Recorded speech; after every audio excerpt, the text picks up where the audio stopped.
माया का पर्दा परमात्मा का वो बड़ा मेरे गुरुदेव का एक पद है।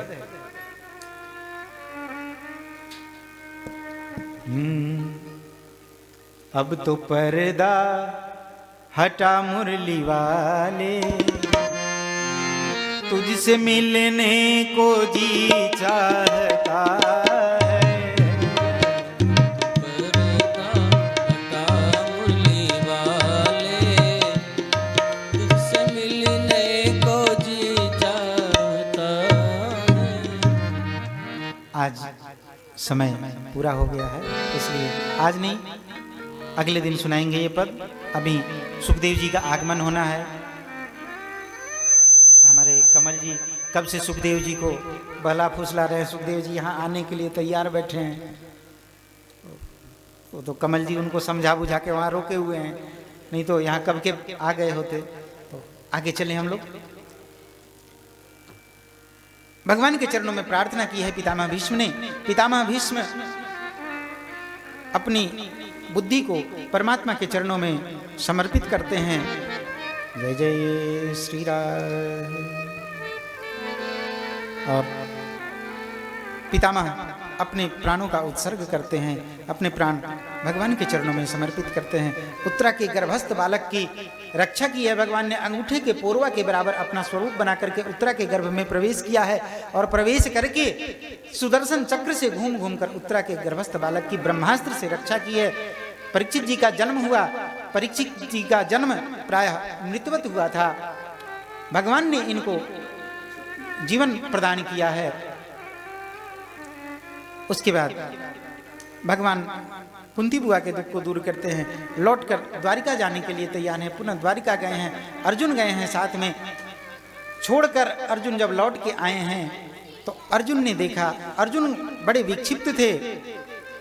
अर्जुन को देखकर युधिष्ठिर जी ने पूछा कि क्या हुआ, तुम्हारे साथ कोई घटना हुई, क्या हुआ, कोई बात हुई है, बताओ। अर्जुन ने रोते रोते बताया, वंचितो हम महाराजा हरिणा बंधु रूपिना, हम अब द्वारिकाधीश से वंचित हो गए। वो धराधाम छोड़कर चले गए हैं। युधिष्ठिर जी समझ गए कि अब कलयुग आने वाला है। युधिष्ठिर जी ने परीक्षित को राजगद्दी पर बिठाया है और खुद स्वर्गारोहण के लिए हिमालय की ओर चल पड़े हैं।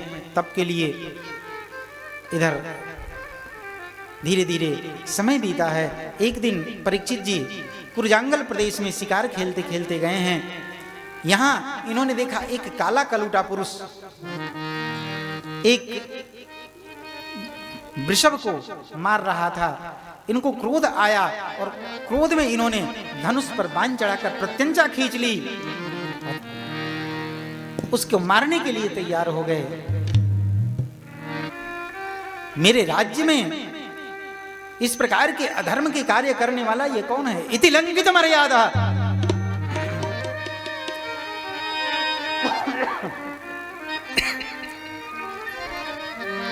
ये इस प्रकार मर्यादा का उल्लंघन करने वाला कौन है? वो काला कलूटा पुरुष हाथ जोड़कर परीक्षित जी के सामने खड़ा हो गया।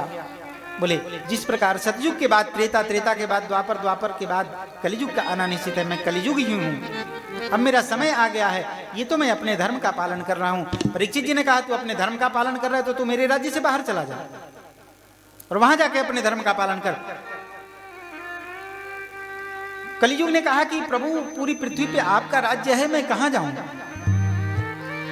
परीक्षित जी ने कहा, ठीक है, मैं तुझे 4 स्थान प्रदान करता हूं। द्वितीयम पानम स्त्रीम सुना यत्रा धर्मश्चतुर्विधा, जहां जुआ खेला जाता है वहां रहना, जहां मदिरा पान किया जाता है वहां रहना।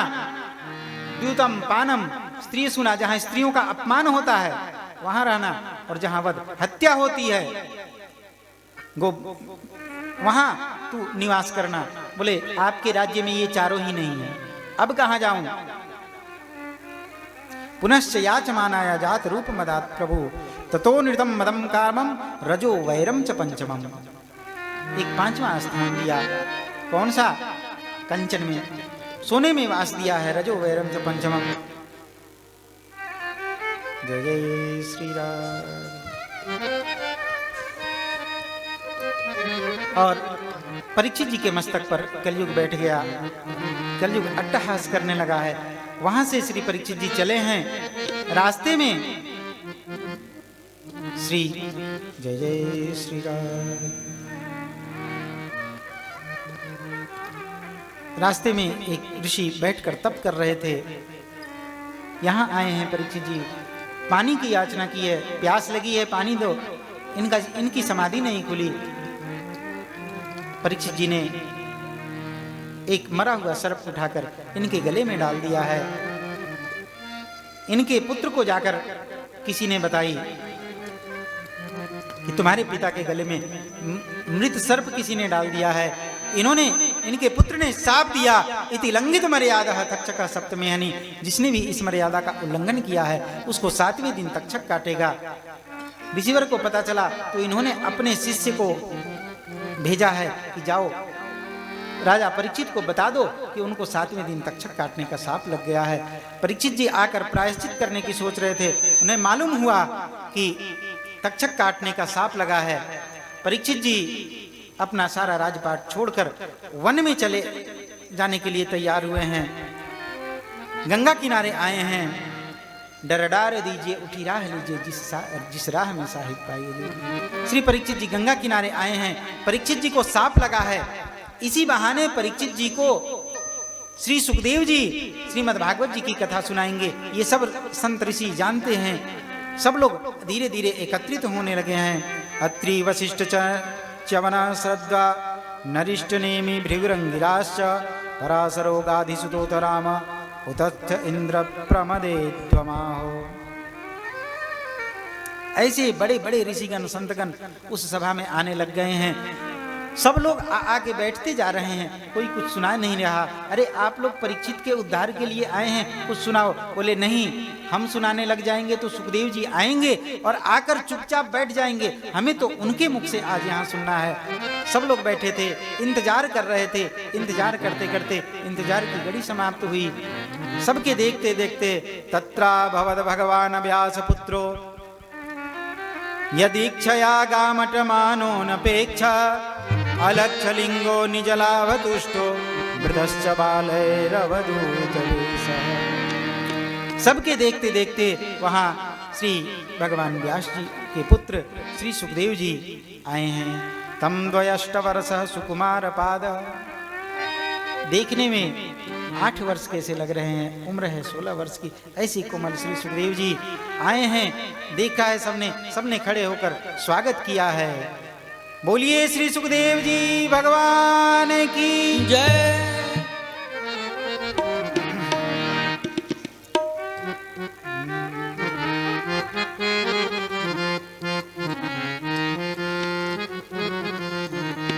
सुखदेव तुम्हारी जय जय हो।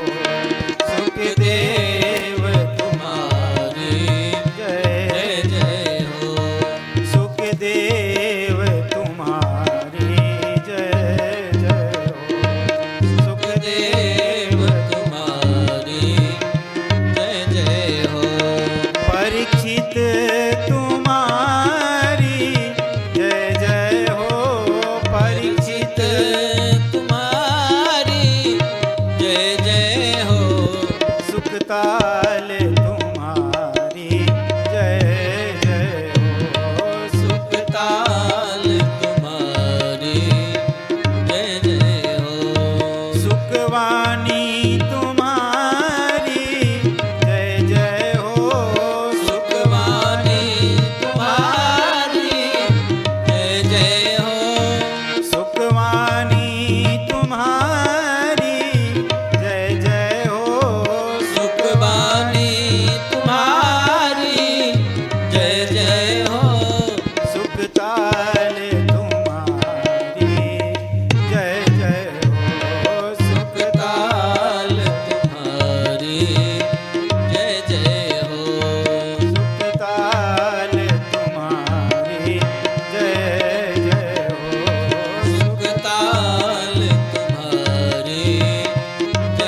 श्री सुखदेव जी आए हैं। श्री परीक्षित जी ने उठकर सुखदेव जी का स्वागत किया है। पाद्य अर्घ आचमनी इत्यादि देकर सब स्वागत सत्कार किया है, पूजन किया है, चरणों में बैठे हैं और कहने लगे हैं ये शाम संस्मरणात् पुंसाम सद्य सिद्ध्यन्ति वै गृहा किम पुनर्दर्शन स्पर्श पाद शौचासनादिभिः। जिनके स्मरण मात्र से, जिनका स्मरण कर लेने से कुल समेत व्यक्ति पवित्र हो जाता है, ऐसे प्रभु का दर्शन कर लेने वाला कितना निहाल होता होगा। और मैं तो दर्शन ही नहीं, मैं तो आपके चरण स्पर्श भी कर लिया, पाद्य अर्घ आचमनी देकर आपकी पूजा भी कर ली, फिर मेरा सौभाग्य तो अत्यंत है, इसकी मैं कहाँ तक प्रशंसा करूं। लेकिन फिर भी आपसे कुछ पूछने की इच्छा है। और परीक्षित जी ने 7 प्रश्न किए हैं। पुरुषस्य है यत् कार्यं म्रियमाणस्य सर्वथा, जो व्यक्ति मृत्यु के एकदम निकट चला गया है उसे क्या करना चाहिए। यत् श्रोतव्यम अथोजप्यम यत् कर्तव्यम निर्विप्रभु स्मर्तव्यम भजनीयम वा यद्वा ब्रूहि विपर्यय। ये 7 प्रश्न किए हैं। जो मृत्यु के बिल्कुल निकट है उसे क्या करना चाहिए, उसका कार्य क्या है। यत् श्रोतव्यम सुनना क्या चाहिए, अथोजप्यम किसका जप करना चाहिए, यत् कर्तव्यम निर्विप्रभु कर्तव्य क्या है, स्मर्तव्यम किसका स्मरण करे, भजनीयम वा किसका भजन करे, यद्वा ब्रूहि विपर्यय और किस चीज का परित्याग करे। ये 7 प्रश्न किए हैं परीक्षित जी ने। परीक्षित जी के प्रश्न ऐसे हैं जिनको अगर व्यक्ति समझ ले तो व्यक्ति, हम संसारी जीव इस संसार से मुक्त हो जाएं। कैसे, इसके अर्थ को समझना है अब हम सब कल समझेंगे। समय अपनी सीमा को पार कर चुका है। कथा का समय वही 2 बजे से 6 बजे तक। पुनः हम लोग कल 2 बजे बैठेंगे। अब कल तक कथा को विश्राम देते हैं। सुखदेव जी आज ही कथा परीक्षित जी को सुना रहे हैं, लेकिन हम लोग थोड़ा विश्राम देके कल से श्रवण करेंगे। अब 2-4 बार भगवान नाम संकीर्तन, फिर आरती। लेते जाना रे हरि का नाम प्यारा प्यारा, लेते जाना रे हरि का नाम थोड़ा थोड़ा, लेते जाना रे हरि का नाम प्यारा प्यारा, लेते जाना रे हरि का नाम प्यारा प्यारा, प्यारा प्यारा जी भाई प्यारा प्यारा, प्यारा प्यारा जी भाई प्यारा प्यारा, जाना रे हरि का नाम प्यारा प्यारा, लेते जाना रे हरि का नाम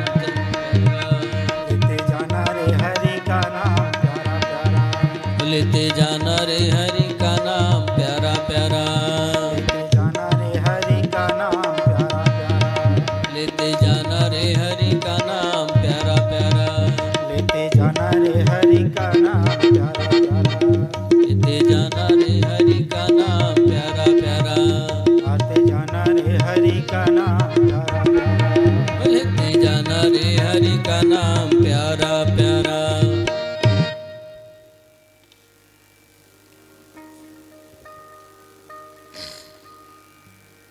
आरती श्री सुखवानी की, श्री माधव राधा रानी की। आरती श्री सुखवानी की, श्री माधव राधा रानी की। श्री उद्धव के हित प्रगटाए प्रगटाए, श्री उद्धव प्रगटाए प्रगटाए, भागवत रूप मधुर आए आए, भागवत रूप मधुर आए आए। ये अक्षर धाम, ये अक्षर धाम, श्याम गुण ग्राम, श्याम गुण ग्राम, श्रीशाली ग्राम, श्रीशाली ग्राम। प्रकट करुणा के खानी की, श्री माधव राधा रानी की। आरती श्री सुखवानी की, श्री माधव राधा रानी। आरती श्री सुखवानी की, श्री माधव राधा रानी की।